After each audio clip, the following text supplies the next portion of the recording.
Most modern video games require thousands of animations. Whatever a character does, whether it's run, walk, attack, or just idle around, somebody had to animate that. Cutscenes and cinematics add a whole other layer, with minuscule facial movements often making all the difference between a powerful dramatic moment and comedy gold. That's all to say that good animation can take a lot of time. So how can a small video game studio like ours manage all that work? It's motion capture. The answer is motion capture. This is Myrkur Games. We're a small game development studio in Reykjavik, Iceland, and we are still working on our first ever video game, Echoes of the End. My name is Daði, and I'm going to show you how we're taking advantage of modern technology to bring the people of Ima to life. So what is motion capture? Well, let's go down to the mocap studio and talk to our lead cinematic animator, Eidís. In short, motion capture is just suiting up, putting on these reflective spheres. These markers aren't actually anything more fancy than just reflective tape on balls. The cameras have an infrared light that is constantly bouncing and looking for these reflective spheres. We then get this 3D representation inside of Shogun Live, and then that gets processed out into Shogun Post. Very simplified. Motion capture allows us to do a lot of animation very quickly, and it'll look really realistic.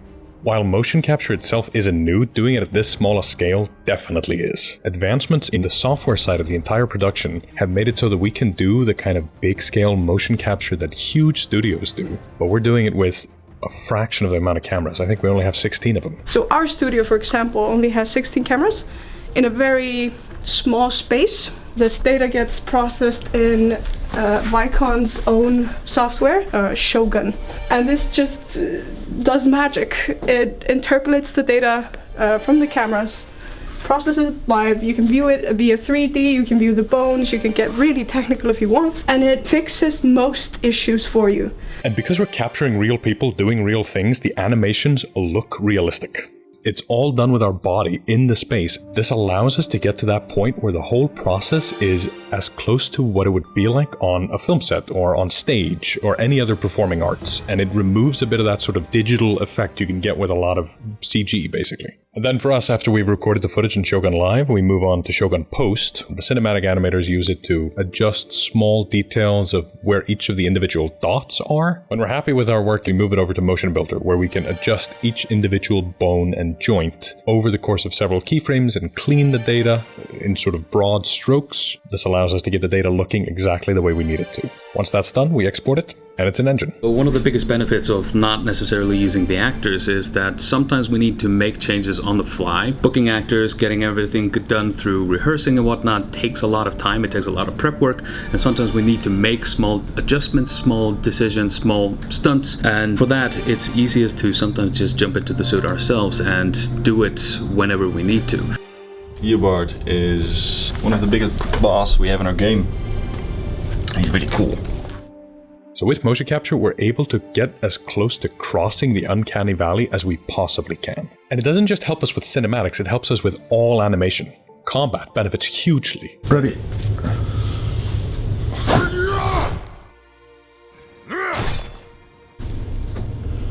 Got it? We needed some new gameplay attacks. These are just very simple swipes. You gotta make sure the swipes are very clear and readable, and then you can already get them in almost an hour at some points. There's only 40 developers at this studio, and a fraction of them are animators. But motion capture is a force multiplier. It allows us to get so much more done than we possibly could otherwise. If we go back and build and we test it, and the playtest says that doesn't really work, then we figure out why it doesn't work. Is the attack too slow? Is the anticipation too slow? Is the recovery too long or too fast?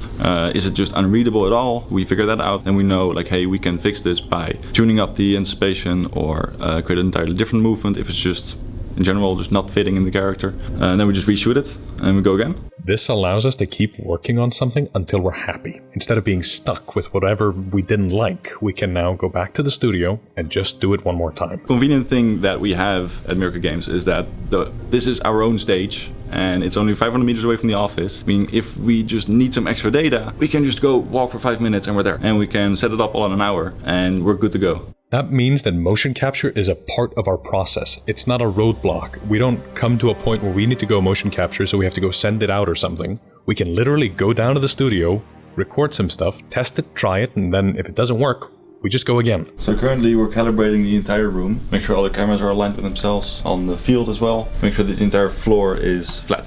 Oh, time to suit up. Suit up! Suit up! Our combat animators spend hours both in the studio and processing the data in order to get the most out of it. This also allows us to fix or plug or patch or literally add in stunt work or anything we need into the middle of a scene. You might think that there is such a thing as gameplay animation and cinematic animation, the two have nothing to do with each other, but actually there's a whole bridge that connects the two whenever we're crossing from gameplay and into cinematics. So we have this scene where Abram and Rin are tumbling out of a mountain. This is a great example of how we blend together our performances with the performances of the actors. When they come tumbling out of the mountain, that's us in the suits, tumbling around, rolling on the floors and whatnot. And when we cut in the scene and they stand up and look at one another, that's the actors. We've been very good at figuring out all sorts of sneaky little ways of hiding our work. So here we have one of the game's bosses, the Foreigner. What we did was we stepped into the studio, listened to the audio that had been recorded, and matched the facial capture with the recorded audio.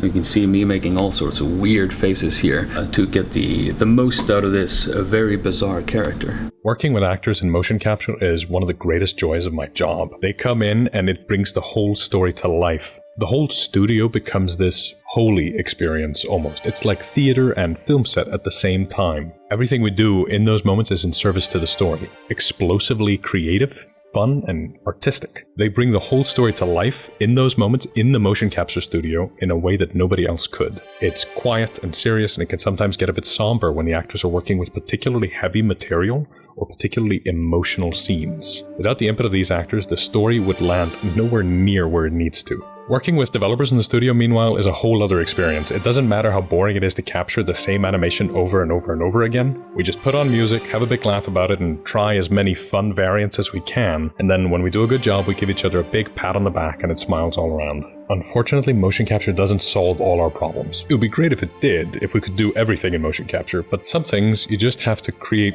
manually from scratch using keyframes. So you're saying you can't really mocap someone flying?